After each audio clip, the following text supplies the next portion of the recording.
Horyaalka Premier League Ingiriiska waxa uu marayaa meel halis ah isla markaasina weli laguma kala bixin oo cid qaadaysa sanadkan weli ma cadda. Kooxaha ilaa iminka sida weyn ugu hordamaya waxaa ka mid ah kooxda Arsenal iyo kooxda Man City. Labadooduba galabta waa ciyaareen. Afartii wax ciyaar xiiso leh oo la sugayay ay dhex martay kooxaha Arsenal iyo kooxda Tottenham oo garoonkooda ku sugnayd.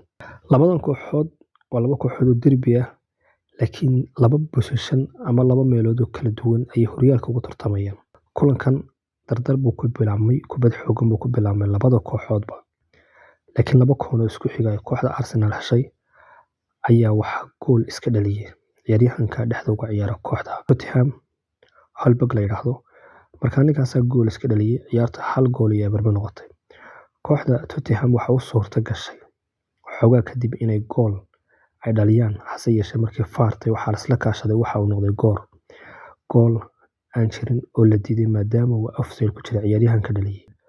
Kubadda inta badan haysashadeeda waxa haysatay kooxda Tottenham oo positionka aad uga badnayd kooxda Arsenal hase yeeshee kooxda haddii ay u halgamayso inay ku guuleysto horyaalka siyaabo kala duwan oo ay u badin karto ayaa jirta. Ciyaaryahanka Havertz ayaa goolka labaad si fiican ugu dhigay ciyaaryahan Saka waa ku hubsaday meel fiican oo weli ka dhilan jirtayna waa uu dhigay.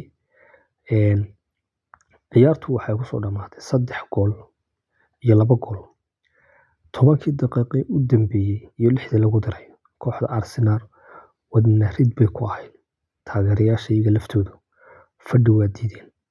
Inkastoo taageerayaasha Tottenham xilli hore ay ka dareereen garoonka haddana gool khalad uu sameeyay dhaafraaya dib bay ugu soo noqdeen taageeradii bay la garab istaageen niyadda u soo noolaatay gool rikoodha bay heleen sidaas ayay 2 gool ku keeneen. Arsenal horta waa sigatay laakiin way istifaaceen guulay u rafaadeen oo jab badan u soo mareen galabta waa ay heleen. Horta sida aan sheegnay positionka iyo kubad haysashada waxa haysay kooxda Tottenham 60% ka badan ayay haysay.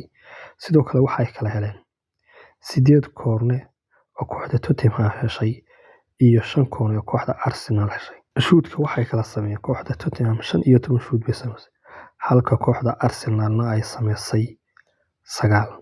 Laakiin kubadaha khatarta ay dhigan karayay Tottenham 2 bay sameysay kooxda Arsenal 3 bay sameysay.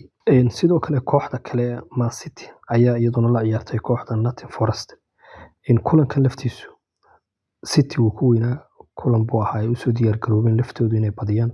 Sidoo kalena waa la saadaalinayay inay kulanka dhibcaha halkaas ka qaataan.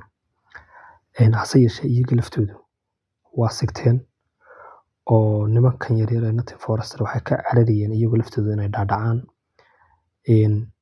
Haddii aynu kubaddaas loo kala haystina positionka iyo kubad haysashada horta waxa haysatay kooxda Man City 60 ka badan bay maamulisay. Waxay kala heleen dhanka koonayaasha la soo tuurtay 4 iyo 5 kooxda Man City 5 koone. Sidoo kale kubadaha goolka lagu shuuday waxay sameeyeen 9 kubadood iyo 2 kubadood.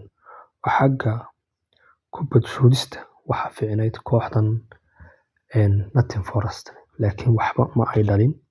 City labadeedu gool ay heleen ayay si fiican uga faa'iideeyeen. Weli sidaanu sheegnay horyaalka waa la soo suran yahay kooxda Arsenal iyo Man City ayay kulay iminka badidiisu dhex mari doontaa.